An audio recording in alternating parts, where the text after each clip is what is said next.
بسم اللہ الرحمن الرحیم۔ ایک ضروری اہم مسئلہ یہ ہے کہ اس زمانے میں علاج کے لیے بعض صورتوں میں انسان کو بے حس کر دیا جاتا ہے۔ کیا اس کا وضو پر اثر پڑ سکتا ہے یا نہیں؟ شرعاً اس کا کیا حکم ہے؟ یاد رکھیں، آج کل جو ڈاکٹر انسان کو بے حس کر دیا جاتا ہے، بے حس کر دیا جاتا ہے یا بے ہوش کر دیا جاتا ہے، تو اس کی 3 صورتیں ہیں۔ پہلی صورت یہ ہے کہ انسان مکمل طور پر بے ہوش اور بے حس کر دیا گیا ہو۔ انسان کو مکمل طور پر، مکمل طریقے پر بے حس اور بے ہوش کر دیا گیا ہو۔ تو ظاہر سی بات ہے، جب انسان بے ہوش ہو جاتا ہے تو بے ہوشی کی حالت میں ان کی جو ہے وضو باقی نہیں رہے گی، وضو تو باطل ہو ہی جائے گا۔ یہ مسئلہ ہر شخص کے ذہن میں ہوگا، ہر پڑھے لکھے لوگوں کا۔ دوسری صورت یہ ہے کہ اگر ڈاکٹر نے صرف کمر کے نیچے سے پاؤں تک کا حصہ کو بے حس کر دیا گیا، یا ڈاکٹر نے ان کا جو ہے کمر سے لے کر کے پیر تک کے حصے کو بے حس کر دیا۔ بے حس کا مطلب یہ ہوا کہ اگر کمر سے لے کر کے ان کے پیر تک کوئی آدمی ہاتھ دیتا ہے بدن میں یا چھوتا ہے تو وہ آدمی اس کو محسوس نہیں کر پاتا۔ تو اس کے بارے میں بھی علماء یہ فرمایا کہ اگر کمر سے لے کر کے پیر تک بے حس کر دیا گیا، ان کے جسم کو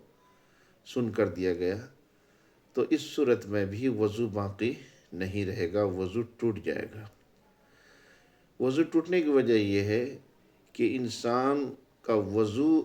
دراصل زیادہ طریقے سے کمر سے نیچے ہی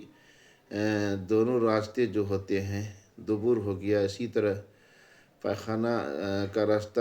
کو دبر کہتے ہیں، اسی طرح پیشاب کا جو راستہ ہے، یہاں سے اکثر جو ہے انسان پیشاب کرتے ہیں، اور پیچھے والی جو مقام ہے ہوا کا خارج ہو جانا، ظاہر سی بات ہے جب جسم کے اندر گرفت نہیں ہوگا، کب اسے پیشاب ہو جائے، کب اس کے جسم سے کیا نکلے تو اسے پتہ نہیں چلے گا، اس بنا پر اس کا وضو ٹوٹ جائے گا۔ تیسری صورت یہ ہے کہ کمر سے اوپر یا نیچے کوئی ایک حصہ بے حس کر دیا گیا ہو، مثلا ایک ٹانگ یا ایک قدم یا ہاتھ یا جبڑا وغیرہ، تو اس سے وضو نہیں ٹوٹتا،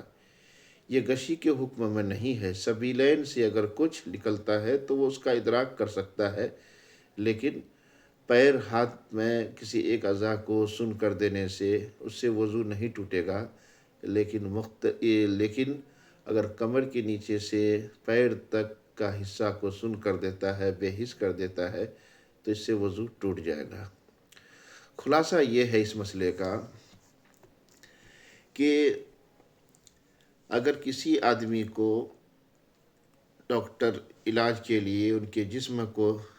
بے حس کر دیتا ہے یا بے ہوش کر دیتا ہے اس آدمی کو،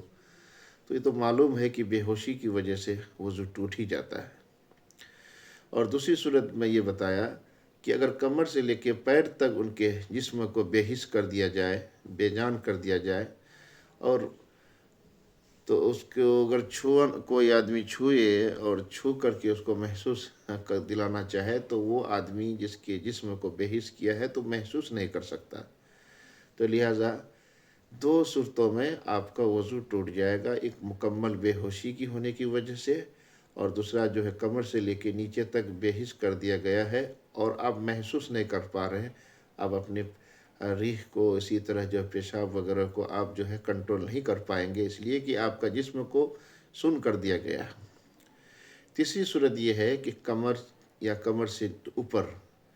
کوئی ایک اعضا، مثلا ہاتھ کو سن کر دیا یا کندھے کو سن کر دیا یا ناک کو سن کر دیا یا کان کو سن کر دیا، تو اس سے وضو آپ کا نہیں ٹوٹے گا، وضو آپ کا باقی رہے گا۔ اللہ رب العزت ہمیں اس مسئلے پر عمل کی توفیق عطا فرمائے۔